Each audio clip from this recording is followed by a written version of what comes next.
दोस्तों, secular vision Pakistan में एक बहुत ही यूनिक नावल लेकर हाजिर हुआ हूँ। 1984 जॉर्ज ऑरवेल का है। मुझे उम्मीद है कि इस नावल को पढ़कर आप बहुत सी बातें, ऐसे जो कॉन्सेप्ट्स हैं वो क्लियर हो जाएंगे, जो किसी भी टोटलिटेरियनिज्म वाली सोसाइटी के अंदर, जो जहाँ पर डिक्टेटरशिप होती है, जो बहुत ही ऑपरेसिव माशरा है, जहाँ टायरनी है, जहाँ पर फैसिज्म फैला हुआ है, चाहे वो लेफ्ट विंग का हो या राइट विंग का हो, जो मसाइल आपको नज़र आते हैं वो सोसाइटी, जो चाहे राइट विंग की बात होगी तो सऊदी अरब की सोसाइटी है, या ईरान की सोसाइटी है, या पाकिस्तान की सोसाइटी है। लेफ़्ट विंग की बात अगर आप करें तो चाहे वो स्टालिन की रशिया हो, स्टालिन का रशिया हो, या फिर नाजियों की जर्मनी हो, और बल्कि मैं तो कहता हूँ कि आज के दौर का हिंदुस्तान भी हो, जहाँ पर आपको पूरी की पूरी मोदी की हुकूमत नज़र आती है और जो उनका अंदाज़े हुकूमत है, या फिर अब ट्रम्प की हुकूमत आ गई है। तो ये सब जो एक पीछे एक पूरी पूरी एक टायरनी और एक आपको कंट्रोलिंग पावर नज़र आती है, उसके सारे इफ़ेक्ट्स आपको समझ में आ जाएंगे कि ये जो नावल उन्होंने लिखा था हमारे जॉर्ज ऑरवेल ने, उसमें किस चीज़ को रिफ़्लेक्ट किया था। जॉर्ज ऑरवेल का ये जो नावल है, ये बेसिकली इन्होंने इसका नाम रखा 1984, यानी 1984 में क्या होने वाला है, इमेजिनरी उन्होंने एक किस्म की एक चीज़ लिखी थी। और नावल ऑफ कोर्स उन्होंने 30-35 साल पहले 1949 में लिखा था। बहुत ही इसके बारे में कहा जाता है कि डिस्टोपियन क्लासिक है। अगर आप नावल को भी देखेंगे तो ये जो पेंगुइन ने पब्लिश किया है, तो इसके ऊपर एक ब्लैक कलर आपको नज़र आ रहा होगा, लेकिन मैं देखता हूँ तो ये नज़र आ रहा है। नाम क्यों? इसलिए कि जैसे जैसे आप किताब पढ़ते चले जाते हैं तो नाम इसका एक्सपोज होता चले जाता है। यानी ये ब्लैक, यानी एक तरह की रिफ्लेक्शन है इस बात की, या मेटाफोरिक रिफ्लेक्शन है कि आपकी आंखों के सामने से सब चीज़ें साफ़ हो जाती हैं और कॉन्सेप्ट क्लियर हो जाता है कि एक फैसिस्ट सोसाइटी जो है वो कैसे डेवलप होती है, पॉलिटिकल सोसाइटी या सोच कैसे डेवलप होती है, और पूरा निज़ाम किस तरह काम करता है। तो 1949 में, जैसे मैंने कहा, ये नावल लिखा गया और एक इमेजिनरी स्टेट का तस्वर दिया गया जिसका नाम उन्होंने ओशनिया रखा, और उस ओशनिया के हवाले से लिखा कि किस तरह से वहाँ पे डिक्टेटरशिप चल रही है। नावल किन लोगों के लिए अहम है? ये नावल उनके लिए अहम है जो क्लासिक्स में इंटरेस्ट रखते हैं। ये नावल उनके लिए अहम है जो पॉलिटिक्स और हिस्ट्री पर नज़र रखते हैं। और ये नावल उनके लिए अहम है जो इंडिविजुअलिज्म के कॉन्सेप्ट के ऊपर, फ्रीडम ऑफ थॉट के ऊपर, फ्रीडम ऑफ एक्सप्रेशन के ऊपर ये यकीन रखते हैं कि सोसाइटी के अंदर हम इंसानों को इसका पूरा हक़ है। थोड़ा बहुत मैं आपको राइटर के बारे में पहले बता देता हूँ। राइटर जो है वो जॉर्ज ऑरवेल है, लेकिन जॉर्ज ऑरवेल उनका पेन नेम था। असल नाम उनका एरिक आर्थर ब्लेयर है। एरिक आर्थर ब्लेयर ने अपना नाम जॉर्ज ऑरवेल क्यों रखा है? इसलिए कि ऑरवेल नाम का एक दरिया है इंग्लैंड में, वो उन्हें बहुत पसंद था, तो उसके नाम को उन्होंने जॉर्ज के साथ मिलाकर पेन नेम से लिखते थे। वो बहुत कम उम्र उन्होंने पाई, 1903 में पैदा हुए, 1903 में, और 1950 में उनकी डेथ हो गई, यानी 47 साल उनको मिले। ज़िंदगी उनकी बड़ी इंटरेस्टिंग है कई हवालों से। पहले तो मैं उनके बारे में बता दूं कि उनकी किताबें कौन कौन सी थी। 1933 में उनका पहला काम आया था down and out in Paris and London. ये जो किताब थी वो पेरिस और लंदन के उन मज़ाफ़ाती इलाक़ों के हवाले से थी जहाँ पर लोअर क्लास के लोग, हाईली एजुकेटेड मगर लोअर क्लास में काम कर रहे थे, चाहे वो पेरिस में हो या लंदन में हो। लंदन की सड़कों पर और पेरिस के छोटे मज़ाफ़ाती इलाक़ों में उनकी ज़िंदगियाँ कैसी है, उनके एक्सपीरियंसेस को उन्होंने लिखा था। ये किताब जब आई थी तो उस वक्त उनकी उम्र 31 साल थी। फिर एनिमल फॉर्म, ये है नॉवेला है। ये बहुत ही पॉपुलर बड़ा नावल है। ये कहने को छोटा सा है मगर ये बहुत बड़ा नावल है। मेरा ख्याल है कि जमील जालबी साहब ने इसका उर्दू में ट्रांसलेशन किया है, एनिमल फॉर्म का। ये नावल भी, इसका भी पस मंज़र ये है कि जो ह्यूमन सोसाइटी जिसके अंदर टोटलिटरिज्म फैला हुआ है, जिसके अंदर डिक्टेटरशिप फैली हुई है, किसी लिहाज से अगर एनिमल्स उसको एक्वायर कर लेते हैं तो फिर एनिमल्स में क्या चेंज आती है। और फिर आखिर में वही कि जो सूअर है वो जो दूसरे जो इस किस्म के एनिमल हैं वो कंट्रोल कर लेते हैं, और वो कंट्रोल करके वही कुछ करते हैं जैसे कि ह्यूमंस में होता है कि एक ग्रुप आता है और कंट्रोल कर लेता है, और फिर उसके बाद बाकी को यूटिलाइज़ करता है, ऑपरेस करता है, और बड़ा ऑपरेसिव किस्म का होता है जो उन पर डोमिनेट करके उनको तो ये नावल इस हवाले से इंपॉर्टेंट है। एनिमल फॉर्म ये 1945 में आया था। उसके बाद ये नावल जिसकी हम आज बात करने वाले हैं 1984, ये 1949 में उन्होंने लिखा था। 1949 में ये नावल लिखा था, 1984 इसका नाम रखा था। इसको हम देख लेंगे। इसके अलावा उन्होंने नॉन फिक्शन काम भी किया। द रोड टू विगैन पियर भी एक जगह है इंग्लैंड में, द रोड टू विगैन पियर, ये भी एक्चुअली वहाँ के जो लोअर क्लास है उसके हवाले से उनके एक्सपीरियंसेस हैं जो उसमें नॉन फिक्शन जो उन्होंने लिखे। और होमेज टू कैटालोनिया, 1938 में उनकी किताब आई थी, ये भी नॉन फिक्शन काम था और इसमें उन्होंने स्पेनिश वॉर के दौरान जो उनके एक्सपीरियंसेस हैं वो लिखे।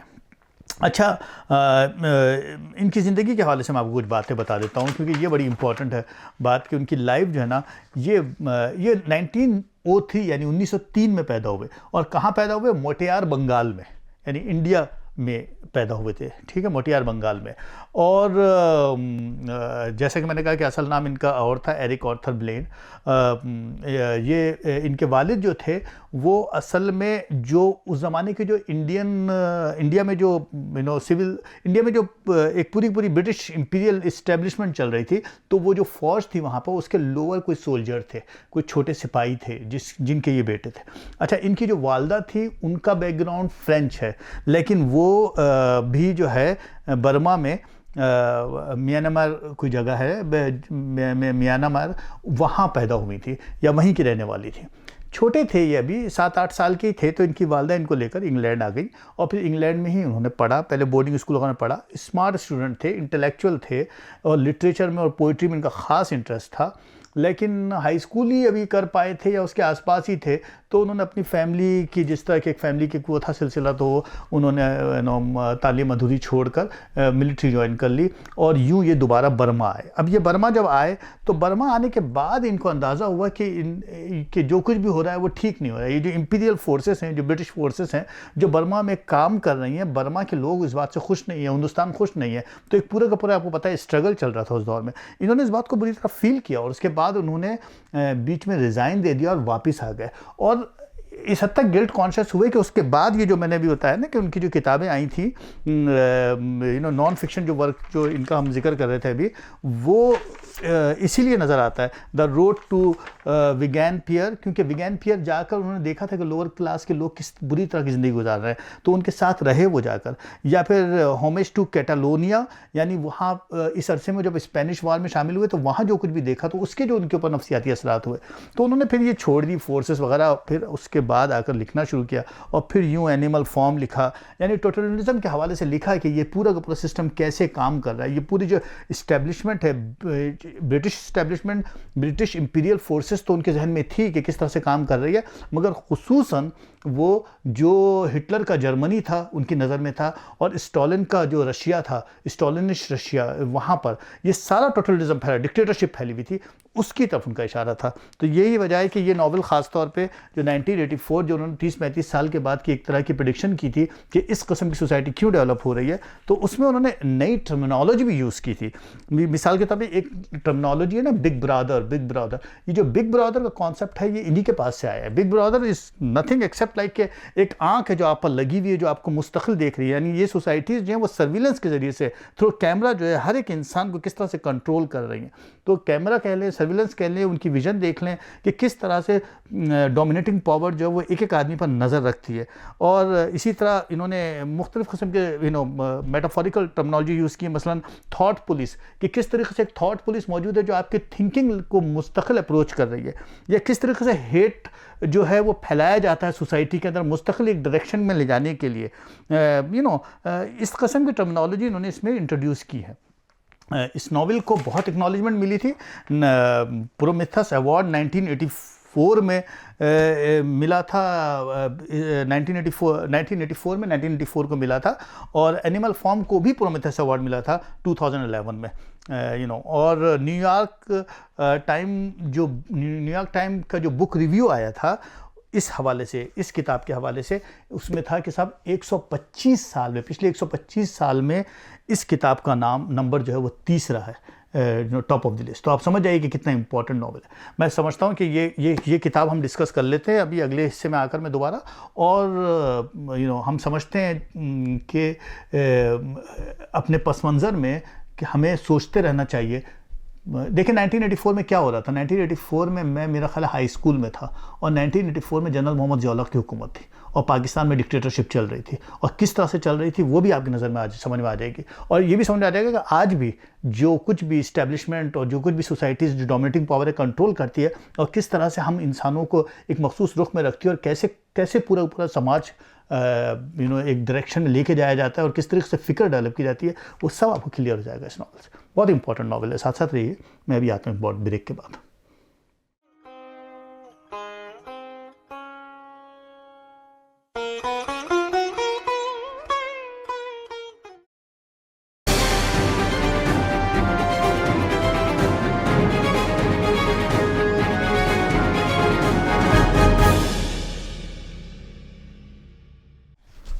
वेलकम बैक दोस्तों। अब ज़रा हम नावल पर बात कर लेते हैं 1984 पर, हमारे जो जॉर्ज ऑरवेल का नावल है।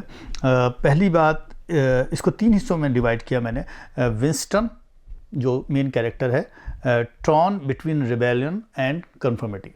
अच्छा, अब इसको देख लीजिए क्या है ये। यानी विंस्टन जो है वो मेन कैरेक्टर है नावल का, और वो एक टॉर्न है, यानी एक स्ट्रेच है, एक स्प्लिटेड है, जो डिवाइडेड है, जो तकसीम शुदा है। किसके दरमियान? रेबेलियन और कन्फर्मिटी के दरमियान।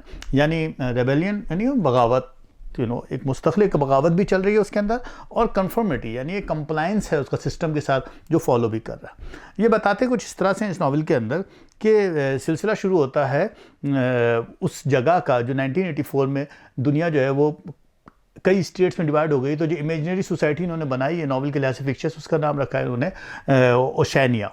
ओशैनिया जो है वो एक ऐसी स्टेट है जिसके अंदर ब्रिटिश भी है, जिसके अंदर बरतानिया यानी भी है, और इसके अंदर अमेरिका है, और इसके अंदर ऑस्ट्रेलिया। ये तीनों स्टेट को मिलाकर उन्होंने उसको ओशैनिया कहा है।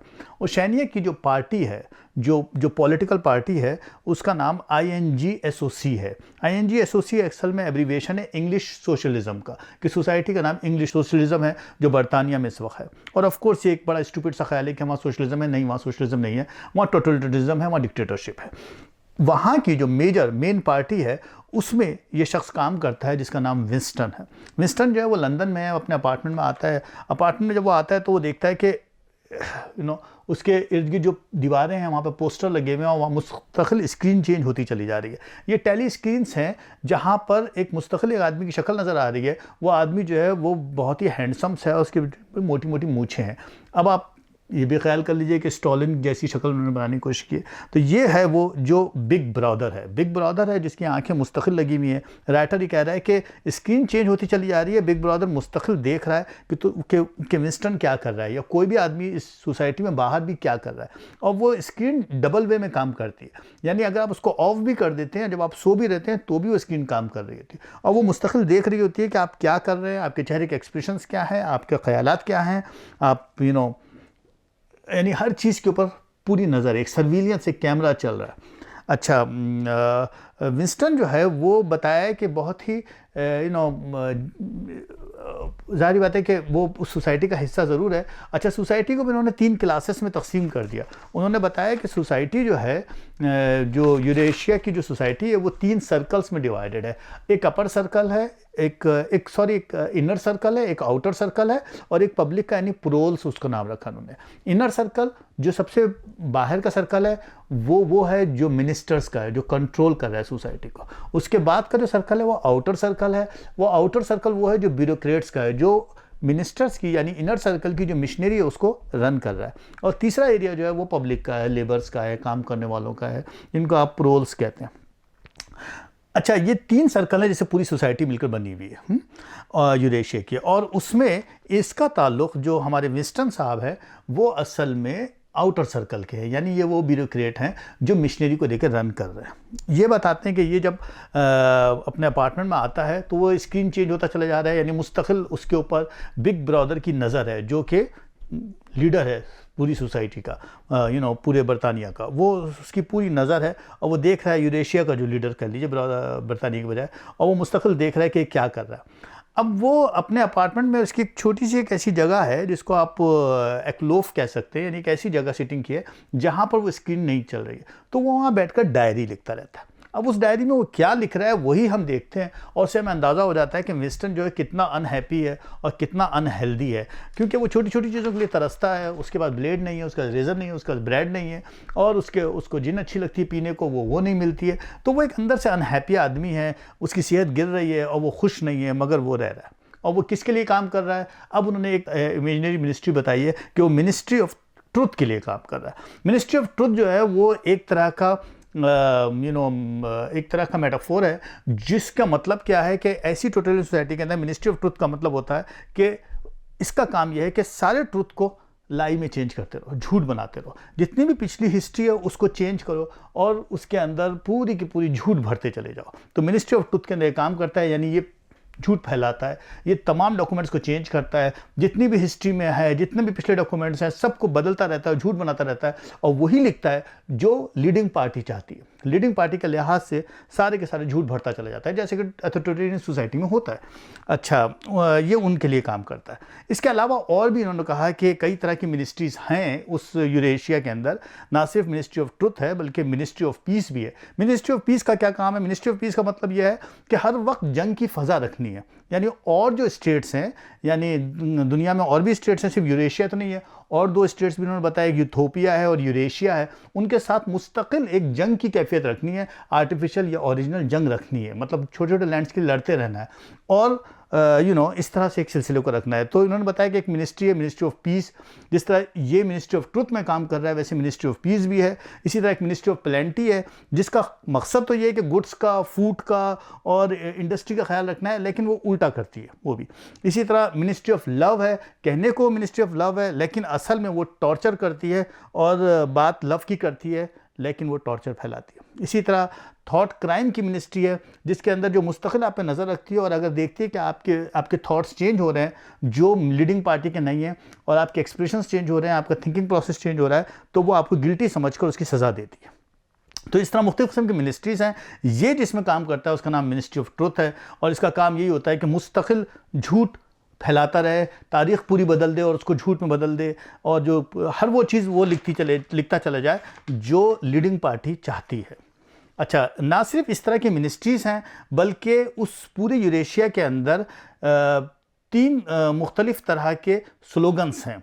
क्या स्लोगन्स हैं? War is piece. अब देखें, हर एक टर्मिनोलॉजी पैराडॉक्सिकल है। War is piece. War is piece का मतलब यह है कि वॉर जो है वो अमन है। किसके लिए अमन है? स्टेट के अंदर के लिए अमन है, लोगों को कंट्रोल करने के लिए अमन है। यानी हमको वॉर ऐसे फैलाना है कि लोगों को कंट्रोल करने के लिए हम वॉर इस पीस का उन्होंने स्लोगन बनाया हुआ है। फ्रीडम इज स्लेवरी, ये दूसरा स्लोगन है।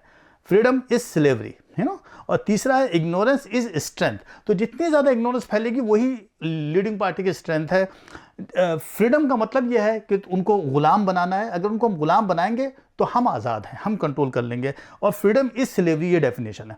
या वॉर इज पीस का मतलब ये है कि जंग की कैफियत में रखना है, क्योंकि अगर जंग की कैफियत में रखेंगे तो अंदर हुकूमत कर पाएंगे। इस तरह से उन्होंने किया हुआ है। और पूरी की पूरी जो पार्टी है वो डोमिनेटिंग, किस तरह से डोमिनेट कर रही है, कंट्रोल कर रही है, मुस्तकिल एक तो सर्विलेंस चल रहा है, हर आदमी नज़र में है, कौन क्या कर रहा है, क्या सोच रहा है, किस तरह से बर्ताव कर रहा है, क्या बिहेवियर है उसका, लीडिंग पार्टी के ख़िलाफ़ तो नहीं है। नंबर 2, मुस्तकिल एक प्रोपेगेंडा चल रहा है, हर 2 मिनट के बाद हेटेड न्यूज़ आ रही हैं और देख रहे हैं कि लोग कैसे रिएक्ट कर रहे हैं और उसको उसी डायरेक्शन में लेके जा रहे हैं। और तीसरा ये कि कांस्टेंट हिस्ट्री को चेंज किया जा रहा है और उसको मुस्तकिल वो बनाया जा रहा है जो लीडिंग पार्टी है। तो इस तरह से उन्होंने एक पूरा का पूरा स्ट्रक्चर डेवलप किया है। उसके अंदर विंस्टन काम करता है, और विंस्टन जो है वो एक छोटी सी जगह बैठकर डायरी लिख रहा है। लेकिन अब जब वो डायरी लिख रहा है तो फिर वो उसको खौफ भी है कि कहीं वो पकड़ा ना जाए, क्योंकि अगर वो पकड़ा गया और पुलिस ने अगर उसको पकड़ लिया तो उस क्राइम में अगर गिल्टी हो गया तो उसकी सब ज़िंदगी ख़त्म हो जाएगी। नावल के दूसरे हिस्से के अंदर जूलिया रीज़न टू लिव, अब ये दूसरा हिस्सा है। यहाँ पर ही दिखाते हैं कि ये विंस्टन जो है वो एक बार वही जो ना प्रोल डिस्ट्रिक्ट है वहाँ पे घूम रहा होता है, और घूमते हुए उसको अचानक एक जगह नज़र आती है, एक एंटीक होता है। वहाँ जाकर देखता है तो उसको एक डायरी मिलती है, तो वो वहाँ से डायरी उठा लेता है और वहाँ पर सोचता है कि इस डायरी में मैं लिखूँगा। अच्छा, जब वो डायरी ले लेता है तो उस दौरान ये भी फील करता है कि एक लड़की है जो उसके आगे पीछे घूम रही है, तो उसको खौफ भी आता है कि कहीं ये थॉट पुलिस तो नहीं है, यानी थॉट क्राइम से ताल्लुक़ तो नहीं है इसका कि वो मुझे थॉट क्राइम में इन्वॉल्व कर ले और मुझे सज़ा दे। तो वो डरता भी है, सस्पिशियस भी हो जाता है, लेकिन बाद में वो जब उस लड़की से बात करता है तो उसका अंदाज़ा होता है कि वाकई वो काम तो उसकी तरह वो मिनिस्ट्री ऑफ ट्रुथ के लिए कर रही है, यानी झूठ ही फैला रही है, मगर वो असल में इसलिए उसके आगे पीछे नहीं थी। तो वो आपस में उनके दरमियान एक इन्वॉल्वमेंट हो जाती है और वो एक दूसरे से मोहब्बत करने लगते हैं। अच्छा, अब जब ये सिलसिला हो जाता है तो वो अपनी इस बेचैनी का जिक्र करता है जूलिया के सामने। जूलिया इन बातों की परवाह नहीं करती है। जूलिया बस सिर्फ और सिर्फ मिनिस्ट्री ऑफ ट्रुथ के लिए काम करती है, यानी झूठ फैलाती है, तमाम झूठ जैसा हो कि लीडिंग पार्टी चाहती है वही कर रही होती है, मगर उसको इस बात की केयर नहीं होती कि सोसाइटी किस रुख में जा रही है। जबकि ये सेंसिटिव होता है, जब ये जूलिया के साथ इन्वॉल्व होता है तो और भी सेंसिटिव हो जाता है, क्योंकि अब वो आगे मुस्तकबिल की तरफ देखने लगता है। तो वो सोचता है कि नहीं, हमें कुछ करना चाहिए। इस दौरान उसका कॉन्टैक्ट जो है ओब्रायन से होता है। अब इन्होंने अपने नाम के लिहाज से रखा कि ओब्रायन एक शख्स है जिससे उनकी मुलाकात होती है। ओब्रायन इनको बताता है कि मैं इनर सर्कल का हूँ। तो पहले तो ये समझते हैं कि इनर सर्कल का है, तो सस्पिशियस हो जाते हैं कि हो ना हो ये तो मिनिस्ट्री का आदमी है, मुझे कैच कर लेगा। लेकिन फिर बाद में पता चलता है कि ओब्रायन से कहता है कि नहीं, मैं तो असल में मुखालिफ ग्रुप का आदमी हूँ, जो ब्रदरहुड इसका नाम है, और वो जो है वो मुस्तकिल उसके रेजिस्टेंस एक है जो डेवलप हो रही है, मैं उससे ताल्लुक़ रखता हूँ। तो ये फिर खुश होता है और ये उससे मिलता है और उसको बताता है कि मैं मुतमईन नहीं हूँ। तो वो मैंने बताया ना कि शुरू में कि इट्स हीज विंस्टन कुछ और नहीं, टॉन है between the conformity and the रेबलियन।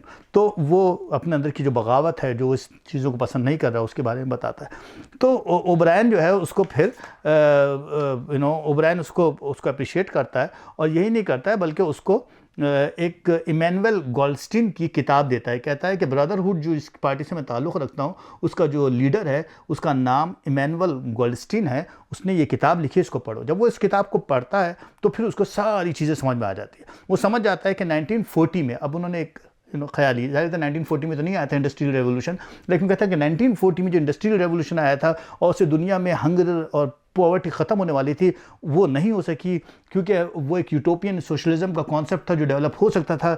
लेकिन वही हुआ कि रशिया के स्टालिन ने या नाजियों या जर्मनी के नाजियों ने वो पूरा सिस्टम जो वो कैच कर लिया, और एक पावर एक तरह के लोगों ने जो एक मखसूस क्लास है उसने पूरा कंट्रोल कर लिया, और उसके बाद एक डिक्टेटरशिप, एक टोटलिटरिज्म किस्म का सिस्टम डेवलप किया, और उसमें यही सब कुछ डेवलप कर दिया जिसको हम देख रहे हैं। तो वो समझ जाता है कि अच्छा ये यूँ हुआ है। अब वो इस बात से बड़ा अप्रिशिएट भी करता है कि हो ना हो वाइनस्टाइन की किताब जो है वो एक चेंज लेकर आएगी, और उसके बाद एक इनकलाब आ जाएगा और ये सोसाइटी टूट जाएगी और अच्छी सोसाइटी डेवलप होगी। और ये बातें वो अपनी गर्लफ्रेंड जूलिया से भी कर रहा होता है। और एक जगह होती है उसी एंटीक के अंदर, वहाँ बैठ कर जो है ये लोग बातें कर रहे होते हैं। एंटीक का जो मालिक होता है वो भी खुश होता है कि उसको पैसे मिल रहे हैं, तो वो कहता है ठीक है होने दो। उनका नाम मिस्टर शेरिंगटन होता है। मिस्टर शेरिंगटन साहब अप्रिशिएट तो कर रहे होते हैं, ये बातें कर रहे होते हैं, और ये सो जाते हैं। जैसी आँख खुलती है तो पुलिस का छापा पड़ता है और ये जेल में चले जाते हैं। क्यों? इसलिए कि मिस्टर शेरिंगटन हो या ख़ुद वो जो अपने जो साहब इनको मिले थे, ओनील जो थे, वो सब के सब जो थे वो असल में इनर सर्कल के ही लोग थे, वो अंडरलाइन उनसे मिले हुए थे। तो ये असल में थॉट पुलिस थी जो इन पर नज़र रख रही थी। इसके नतीजे में पकड़े जाते हैं और इनको जो है अब तीसरा हिस्सा शुरू होता है किताब का, O'Brien breaking love. O'Brien breaking love का मतलब यह है कि अब ओब्रायन जो है उसकी पूरी कोशिश होती है, वो हैरान हो जाता है कि क्या हुआ इनके साथ, यानी सारा का सारा स्ट्रक्चर जो दूसरा। अब ये दोनों पहले विंस्टन और जूलिया मिलकर ये तय करते हैं कि हम हर हाल में एक दूसरे का साथ रहेंगे, हम झूठ नहीं हम एक दूसरे को धोखा नहीं देंगे, और हम पर चाहे कितना भी जुल्म हो जाए। फिर इनके ऊपर खूब जुल्म होता है, और ओब्रायन की पूरी कोशिश होती है कि वो इसके थिंकिंग को चेंज कर दें। थिंकिंग के लिए फिर यहाँ पे कॉन्सेप्ट आता है डबल थिंकिंग का, कि डबल थिंकिंग कॉन्सेप्ट अनाउंस किया जाता है कि डबल थिंकिंग डेवलप की जाए। डबल थिंकिंग का मतलब ये होता है कि जितना भी पिछली थिंकिंग थी वो भी ट्रुथ नहीं थी, और अब जो आने वाली है वो भी दूसरी होगी। तो वो बिल्कुल एक अलग तरह का पिछली थिंकिंग को रिजेक्ट करना होगा और नई थिंकिंग को अडॉप्ट करना होगा। ये कहते हैं कि हम इसको एक्सेप्ट नहीं करेंगे, मगर होता कुछ और है, और इनको अल्टीमेटली एक्सेप्ट कर लेना पड़ता है, और ये डबल थिंकिंग में ट्रैप हो जाते हैं, क्योंकि ओब्रायन इनको ट्रैप कर लेता है। और यूँ ये यानी पूरा का पूरा आइडिया चेंज हो जाता है। और अब जो है दिखाते हैं सीन के अंदर कि ये एक दूसरे से मिलते हैं लंदन की गलियों में और एक्सेप्ट कर लेते हैं कि हमने एक दूसरे के साथ धोखा दिया, असल में तो हम चेंज हो गए और हम फिर उसी टोटलिटरिज्म सिस्टम का हिस्सा हो गए। यानी वही डार्क, ग्रीडर, रेसिस्ट, नेशनलिस्ट, जो भी चीज़ें वो मज़हब यानी रिलीजन, जो चीज़ें वो यूज़ करते हैं ह्यूमैनिटी के अगेंस्ट, उसके हिस्सा बन गए हैं, क्योंकि वो वही चीज़ डेवलप करते हैं, उसी चीज़ को प्रोड्यूस करते हैं और उसी के थ्रू सिस्टम को चला रहे हैं। तो वो कहते हैं कि authoritarian is perhaps the inevitable result of these human qualities, what like darker, greedier, racist, nationalist aspect जितने भी हैं उन सबको। तो अल्टीमेटली वो उसका हिस्सा बन जाते हैं। वो समझ जाते हैं कि कल्चर, होमोजेनिटी या ये जो कुछ भी डेवलप की जाती है सब आर्टिफिशियल है, सारा का सारा आर्टिफिशियल सिलसिला है और इसके अंदर सिर्फ और सिर्फ लोगों को यूटिलाइज़ किया जाता है, एक मखसूस डायरेक्शन में धकेला जाता है। तो दोस्तों ये है नावल, असल में इसको आप पढ़ लीजिएगा 1984। मैं जब इस नावल को पढ़ रहा था तो मुझे बार बार ग्रैमची याद आ रहा था, जो पोस्ट मार्क्सिस्ट फ़िलासफ़र था और जिसने हेजेमनी की बात की थी और उसको बहुत कम उम्री में 20 साल के लिए इटली में जब मुसोलिनी की हुकूमत थी तो जेल में डाल दिया गया था और वहाँ बैठ कर उसने डायरी लिखी थी और उसने बताया था कि किस तरह से ये जो सोशलिज़म है ये कामयाब नहीं हो सका। उसका मतलब ये था कहने का कि दो तरह के सिस्टम्स होते हैं जिस तरह से डिक्टेटर्स या फिर डोमिनेटिंग पार्टीज़ कंट्रोल करती हैं। एक वो होता है जिसके अंदर सिविल सोसाइटी को कंट्रोल किया जाता है, उसमें मीडिया है, मॉस्क है, यूनिवर्सिटीज़ है, कॉलेज है, एजुकेशन है, उसके थ्रू चर्च है, तो उसके थ्रू जो है पूरी पूरी सोसाइटी का कॉन्सेप्ट चेंज किया जाता है, वही चेंज किया जाता है, वही बनाया जाता है जो उनका होता है, डोमिनेटिंग पार्टी का होता है। दूसरी तरफ पॉलिटिकल पार्टीज़ को या फिर अदलिया है, लीगल सिस्टम है या फिर कोर्ट्स हैं, असेंबलीज़ हैं, उसको कंट्रोल किया जाता है और यूँ एक पूरी की पूरी एक हेजेमनी डेवलप कर ली जाती है। और हेजेमनी का मतलब ये कि फॉल्स कॉन्शियसनेस डेवलप कर ली जाती है जिसको अवाम एक्सेप्ट कर लेती है, ना सिर्फ एक्सेप्ट करती है बल्कि वो उनके कॉन्सेप्ट्स के लिए लड़ती है, उनके डिफेंड करती है और यूँ एक चीज़ डेवलप हो जाती है, उस डायरेक्शन में ये डोमिनेटिंग पावर काम करती है। तो इसके ऊपर उसने पूरी एक डायरी लिखी थी और उसके बाद जब वो 20 साल जैसे मैंने बताया कि क़ैद हुई थी तो उस वक्त जज ने एक ख़ास जुमला कहा था, मुसोलिनी की हुकूमत थी इटली में, उसने कहा था कि इस दिमाग को 20 साल के लिए जेल में बंद कर दो। और उसके बाद बेचारा वापस आया था जब जेल से तो चंद महीने रहा और उसके बाद मर गया था, टीबी हो गई थी उसको, बड़ी जवानी में उसकी डेथ हुई थी, उसकी भी 40 ईयर्स में। तो मुझे ये याद आया पूरा किस्सा। उसने कहा था कि अगर इस सिलसिले में कोई चेंज आ सकता है तो वो ऑर्गेनिक इंटेलेक्चुअल्स आ सकता है। ऑर्गेनिक इंटेलेक्चुअल मतलब ये कि वो लोग जो जो वाक़ई मसाइल से गुजरते हैं और समझते हैं सिस्टम को या दूर बैठ कर सिस्टम को देखते हैं, वही इस बात को समझते हैं और किस तरीके से इसको सॉल्व किया जा सकता है। वरना उस सिस्टम में जो ट्रैप लोग हैं उनकी समझ में नहीं आता और या उनके इंटेलेक्चुअल्स नहीं करते कुछ भी। तो बहरहाल ये नावल आप देख लीजिएगा 1984 जॉर्ज ऑरवेल का। मुझे उम्मीद है कि आपको पसंद आया होगा और मुझे उम्मीद है कि आज आपको मज़ा भी आया होगा इस पूरे जानकारी से। तो देखिए फिर हाज़िर होऊंगा कोई अच्छी सी किताब लेकर, फिर बात करेंगे। अपना ख्याल रखिएगा।